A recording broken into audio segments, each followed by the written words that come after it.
Hiyo time alitumia force. Nikula by force.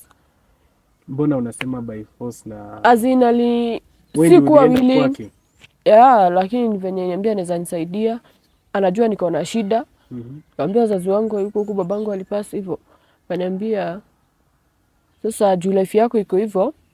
Mtu akataangi venye anaambiwa. Mimi nikakubali.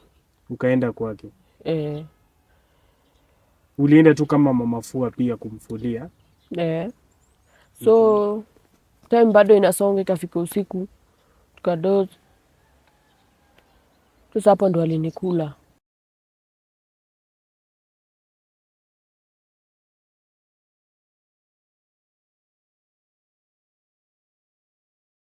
Welcome back to the channel. This is the Bob Shakwila Show. Maverick Aoko's kidnapping or abduction has brought many questions than answers. You remember the other day, Rais alipokuwa akiapisha naibu wake Kindiki. Say we call him AK-47. Na wale mjajua, AK-47 is a new name for Kithure Kindiki, meaning Abraham Kithure 47. You remember vile Rigiji aliingia mlimuita Rigiji, Rigathi Gachagua. I don't know. So Maverick Aoko's abduction, nakumbuka just during the inauguration of the deputy president selected, the president mwenyewe alisema ile dhulma ya wanawake iweze kusitishwa, and that evening mliona Maverick Aoko akiachiliwa. But again, Kenyans are still asking on Twitter, is she really free? What might have happened to her? That's why we air stories here za women, and more so how they've been assaulted. Unapata when Maverick Aoko ameshikwa pale, is she safe?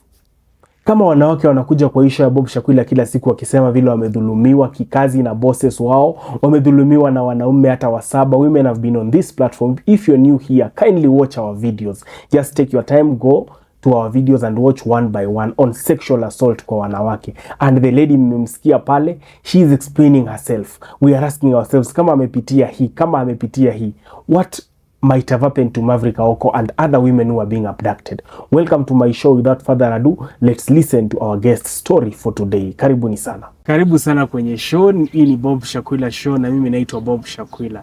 Ningependa tuanze story yako. Kwa majina ni nani? Majina naitwa Elizabeth Wanjiru. Elizabeth Wanjiru. Karibu sana watazamaji, kama wewe ni mgeni hapa, ningependa basi bonyeze kidude cha subscribe. Wacha tukupatie dakika moja usubscribe. Umesubscribe, then turn on the bell notification. Na karibu sana kwa vipindi vyetu kila siku saa 2, saa 3 usiku. Utakuwa ukifuatilia hapa. Ningependa basi Wanjiru, tuanze story yako na ukue wa sauti. Najua uko na homa kidogo, si ndio? Nataka ukue wa sauti ya kusikika. Isishinde upepo, isishinde sauti yako. Karibu sana, ningependa tuanze. Asante. Kwa majina naitwa Elizabeth Wanjiru. Nimezaliwa naitwa Naivasha. Tumezaliwa na brother yangu na sister yangu. Si tuzaliwa na baba na mama. Babangu akakufa nikiwa class 7. Life ikakuwa, mamangu akaanza kurudia pombe, kaingilia ulevi. Ajui ati anaenda atafanya kazi ati atulishe ama endelee kunisomesha. Ikafika time kama ni Saturday atuendi shule ama hadi Sunday, niko vibarua ama niko kwa mtu nafua nguo ndo nipate chakula ya kupea watoto. Mamangu venye ametoka asubuhi atarudi saa 4 ama saa 5 na atakuja akiwa mlevi. Hata kujua kama watoto wamekula. Na hajakuja peke yake. Hajakuja peke yake? Amekuja hadi na wanaume ama hata wawili na ni walevi. Anakuja na wanaume? Na nyumba ni hii wakati mzee amefariki? Na nyumba ni single na niko na wadogo wangu. Sasa ikafika venye namwambia hafanyi poa, hafai kufanya hivyo. Niko na wadogo wangu hapo, hafanyi poa. Hata mimi mwenyewe akaniambia, naona umekuwa mtu mzima, hatuwezi kaanisha wa mama wawili kwa nyumba. Umeanza kujua nikikosea. Sasa umeanza kujua nikikosea. Tukashindwa kuelewana naye, akakataa kunisikia. So mi hapo ndo nikaanza sasa kuona hadi naweza acha shule. Juu hadi akili yangu yuko shule sasa. Timing ni yenye nafikiria job ama life ya home.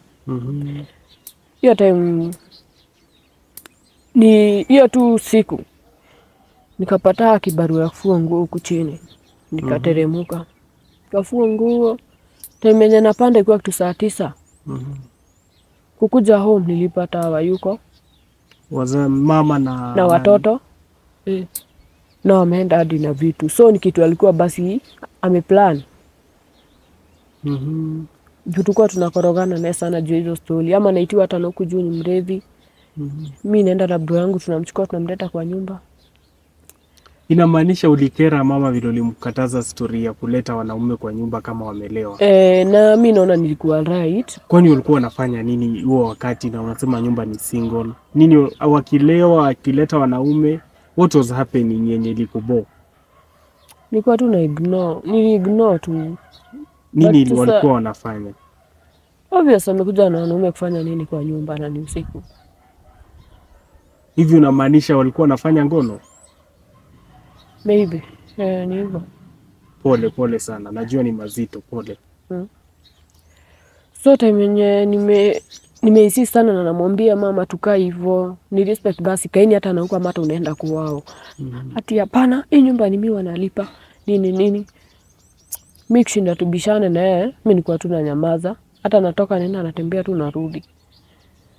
So mimi after nimeenda vibarua zangu nimepanda. Nipata hawayuko. Nikaenda kwa shosho yangu alikuwa anakaa hapo. Patata alikuwa amerentishiwa nyumba. Anasaidiwa tu na watu wenye wanamsaidia anamletea chakula. Okay, though nilikuwa mdogo, lakini hapo ndo nilianza kujua ati nimeenda vibarua. Hapo sasa nijua nimeacho mimi peke yangu na sasa huyu shosho yangu. Na obviously siwezi kaa hapo ningoje Kenya analetewa tunakula naye. Sasa hapo nikaanza kujitafutia hadi mimi vibarua. Akapata mama fulani akaniambia huku chini soko ya samaki huwezi kosa kazi hata 100 ama 150 kwa siku. So mimi naweza taka kesho uamkie nikuonyeshe kazi wenye utafanya. Mimi nilifanya hivyo tu nikamwambia shangu kuna kazi inaambiliwa ku grade samaki na bado kuchinja. Naweza enda nione itakuwa aje. Nikateremka mama tu alini direct vizuri. Akanionyesha samaki wewe inachinjwa hivi. Mtu akitaka kumwoshea unamwoshea. Samaki moja ni shilingi 2. Tuko naipisha shilingi 2. Na unapata hata hiyo ndoo moja. Shilingi 2 hiyo ni mwaka gani? As in, venye unaweza ambia mhesabu tu samaki kama imefika 100 kama unamwoshea ni 200. I get it. Sasa mimi nikang'ang'ana. Ikafika time wategi wakienda kwa maji, wanafukuzwa kwa maji. So once wamekatazwa kutega samaki hata soko hakuna samaki. Sasa hapo tena nikarudi kwa shosho yangu. Nikakaa but naona nampea stress. Hata kama mamangu aliniacha. Siwezi kaa hapo hivyo. Mimi pia nahitaji kukula. Na chakula yenye naletewa hapo si ati naweza kaa hapo ati tutakula na yeye. Na niko na mikono naweza jifanyia kazi. Kweli. So nilianza kuenda hadi huku juu na nuko ready. Kwenda huko vibarua zilikuwa mingi hiyo time juu ya shamba. Najipata nimepata 300 nakuja tunapika na shosho yangu tunakula inaisha kesho naamkia ingine.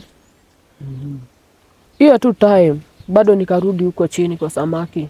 After sasa wameanza tena kutega. Nikarudi. Kutega samaki. Bado after natega bado naongea huko na watu. Sikia mtu amekwambia unaweza nifulia nguo. Naambia inaweza juu niko na shida na hata hiyo samaki hadi nimekosa kupata pesa. Tunaenda anatolea nguo nafua. Hii kufua nguo kama side hustle. Sasa nguo obvious zilikuwa kiasi. Kwa mtu ananiambia atanilipa 200. Obvious. After nimemaliza sasa si ni anipe pesa niende. Niambia huko tufue nguo peke yake. Kuna kitu nilikuwa hata kukuambia nikamwambia aje. Mimi najua umebaki tu kunilipa niende. Akaniambia hakuna. Jua wewe na kuona soko sijui nini. Sasa leo mimi nilikuwa hata niongee na nikamuuliza aje. Mimi nilikuwa nataka tulale na wewe nikuongezee pesa. Na wewe wakati umelala na mwanaume yote? Sikuwahi. So kitu niliogopa by the way. Juu ni kitu sijai. Ilikuwa kwa mind yangu. Bado niko mdogo. Hujui kuna utamu ama uchungu. Isipokuwa sasa ati ni hivyo venye sasa life imenikalia hivyo na ati na hustle. So mimi obvious watu wa samaki wanaume hata wana huruma. So mwanaume ananiambia hakuna kitu kingine tunaongea. Mimi nishamaliza.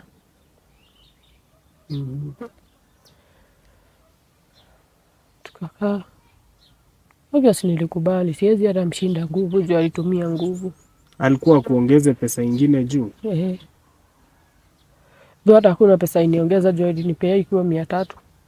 Hivi mlilala na yeye hiyo siku? How was the experience? Kuna msichana hapa nje bado ni mdogo, pia yeye hajui, anadhania kulala na mwanamume ni kulala tu, si ndio? Alikuwaje huyu mwanaume? Kipindi kilikuwaje kile? Najua ni kichungu. Tuambie. Once mwanaume alinishika. Obviously alinitoa nguo by force. Ananinyonga. Nisitoe sauti. Anitoa nguo. Sema tu venye tu alifanya ni break at virginity. Pole sana. Ni wewe ulikuwa umeenda tu kufua, mama fua? Mimi sikuwa najua ati ako na intention zingine. Akaniambia sasa vile nimeona mimi nitakutafuta, tutakuwa tupatana soko na kupea kazi. Na nisikie tu hizi story na mtu mwingine. Juu obvious kuna watu wenye wanafanya nao kazi, wanapatania na hiyo soko wengi. Akaniambia nikisikia hizo story, mimi utaniharibia jina. Mimi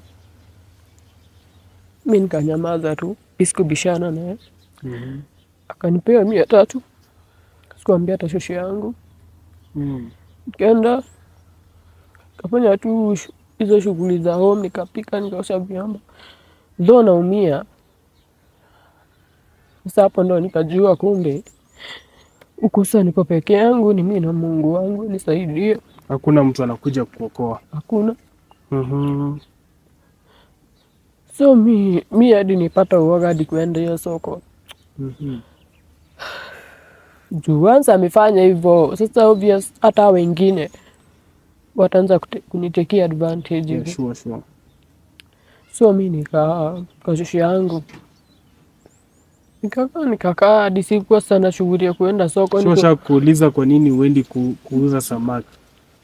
Ama hukumwambia umepatana na choku? Sikumwambia. Sikumwambia. Hiyo tu time nikitembea huku nikapata na jamaa fulani. Dosi alikuwa kako na 28 years 30. Hakuwa kijana na hakuwa mzee sana.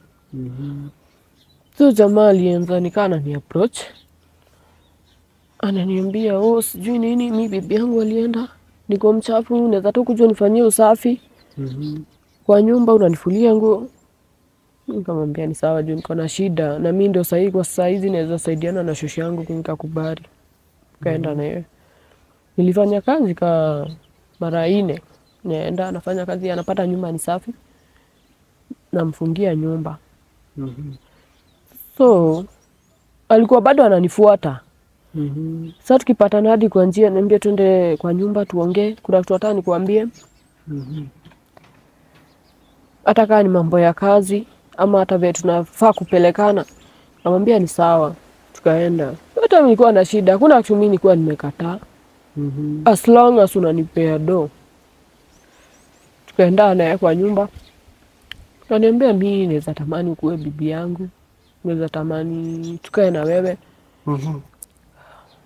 Unizalie. Nikamwambia hapana, mimi siwezi tamani kuzaa saa hizi. So kuna venye alini approach, nikamwambia shida zangu. So mimi nikadhania ati atanisaidia. Mwenyewe akaniambia nitakusaidia, shida naweza fanya life yako ikuwe rahisi. Kaangalia tu lifestyle ya shosho yangu, mimi nikasema tu acha nikae na yeye, maybe kama nitasaidikia huko kwake. Sasa hapo tulikangana siku 2. Siku ya pili na alinikuja sasa akaniambia alafu aje mimi naweza tamani unizalie. Nikamwambia hapana. Sasa hii niko mdogo, hata sijajua bado azinati hadi kulea. So okay, hiyo time alitumia force, alinikula by force. Mbona unasema by force? Na Azinali sikuwa willing ya, lakini venye niambia anaweza nisaidia, anajua niko na shida. Kaambia wazazi wangu yuko huko, babangu alipasi hivyo. Kaniambia sasa juu life yako iko hivyo, mtu akataangi venye anaambiwa. Mimi nikakubali. Ukaenda kwake? Ulienda tu kama mamafua pia kumfulia? So time bado inasonga, ikafika usiku tukadoze. Sasa hapo ndo alinikula. Na hiyo siku ndo nilipata ball. Sikujua hiyo siku. Nilikaa after mwezi moja imeisha, ikienda kuisha, hapo ndo ni notice niko na ball. Mwenyewe akanibaia kit, nikapima nikapata niko na ball, akasema. Na ulikuwa unanuia ni kama atakukula hiyo usiku, kwa sababu the other day pia ulikulwa na mwanaume tu. Huyu naye ndiye akukule. So ulikuwa umeona ni kama atakukula juu ni giza imefika. Na uko na mwanaume. Na ananiambia siendi na kaa. Sasa unaona. Nduru ungepiga ama kutoka kwa nguvu. Ama ulitaka mti pia? Hapana, alinilazimisha. Nauliza kwa sababu unajua kuna watu wanatazama. Wewe umeenda kwa mwanaume na mwanaume anakuambia atakusaidia. Unafika huko story inabadilika. Obvious kuna majirani. Kama yenyewe hutaki huyu mwanaume juu ulishaumwa na nyoka, ulikulwa pale nyuma. Si unatoroka ama unapiga nduru majirani wasaidie? Alinishika hadi uso. Alinifunika mapua na mdomo nitoe sauti. Wakati anakukula ama wakati umekaa kwake mpaka usiku?